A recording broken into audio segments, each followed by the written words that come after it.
Hello guys, on today's video we're talking about the new trending information about TB Joshua and the Synagogue Church. My name is Emmanuel Benard. Please don't forget to subscribe to my channel and like this video because there's a lot of things you're going to learn. And please watch this video to the end and also drop your comment section.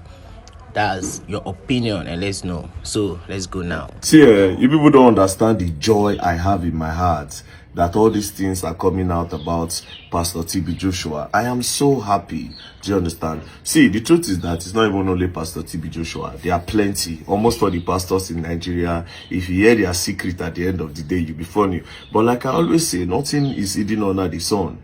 You understand? With all the power where Pastor TB Joshua gets, at the end of the day, he later by and he didn't even see it coming. You don't understand? But that's by the way. You people heard everything. So basically, a lot of the healings were being orchestrated. You understand? They organized it. And there's one part of the interview that I like. That part where that white lady was saying, she has been with TB Joshua for a long time, where she said TB Joshua will always watch a white man preach. You understand? And do those healing things. You watch the white man do those healing things. He will criticize the white man doing it. But at the end of the day, he now started Synagogue in 2006 and started doing the same thing the white man was doing. Do you know what I learned? It means that people that always criticize what you do, they always want to be you. Do you understand? But that's by the way. For people like me, I've always suspected TB Joshua for a long time. You know, like if you see and again, what he did to Pastor Chris, because it was because of TB Joshua, Pastor Chris' name went down. Pastor Chris' name and his ministry went down. In the early 90s, Pastor Chris was very popular for doing healings and all that.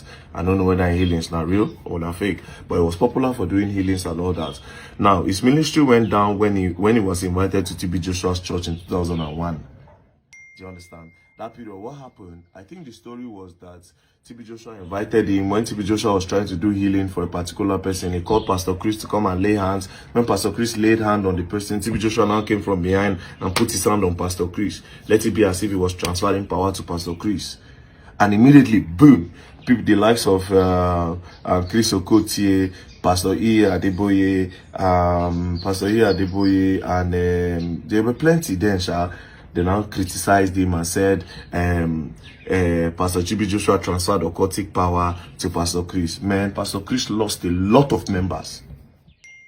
And people stopped believing in Pastor Chris. He shook Christ Embassy. This thing I'm telling you, he shook Christ Embassy.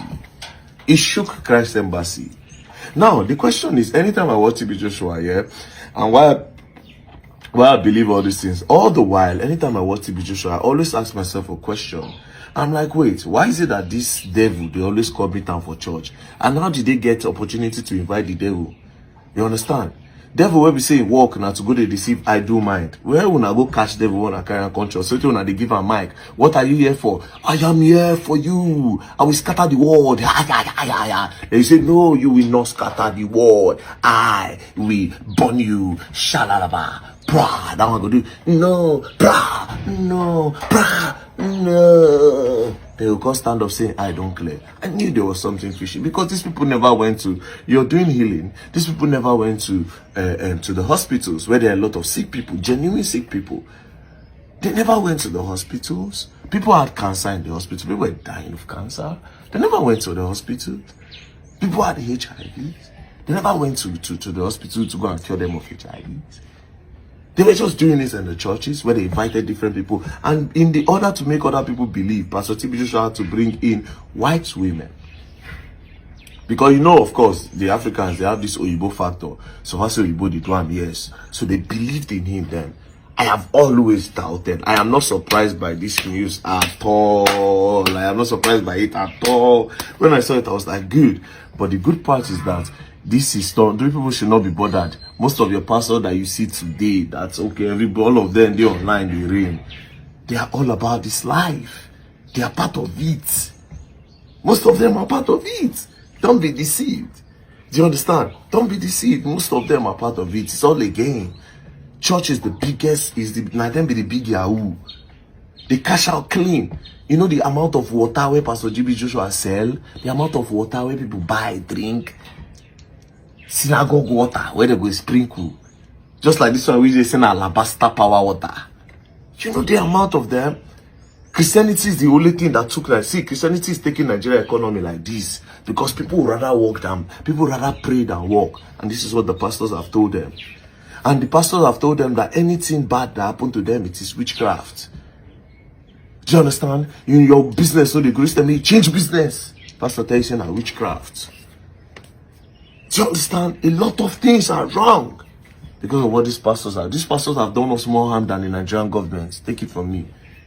So, of course, this interview, people that are doubting whether it's true or false, it's true. I believe everything. Don't play. Religion, Africa, Christianity, don't play.